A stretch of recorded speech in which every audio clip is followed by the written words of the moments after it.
All right, you guys, I am starting to look at the assembly instructions for this really pretty light.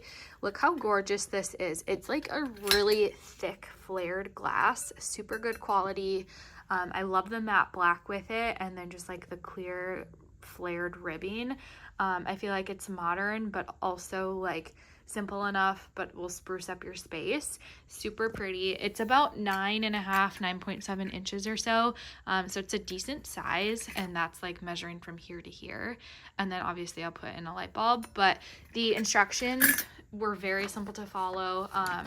I saw that it comes with everything that you need. So like all the installation pieces, the bolts, even the little screws, and then obviously the wires as well. So I'm gonna have my husband hang it up for me.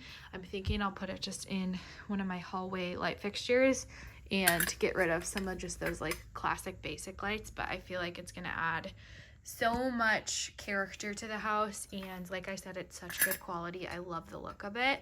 It's a semi flush mount, so it'll hang off just a little bit like that, but so pretty. I love the glass look of it. This brand actually sent it to me to test out, and I'm really impressed with how nice it is.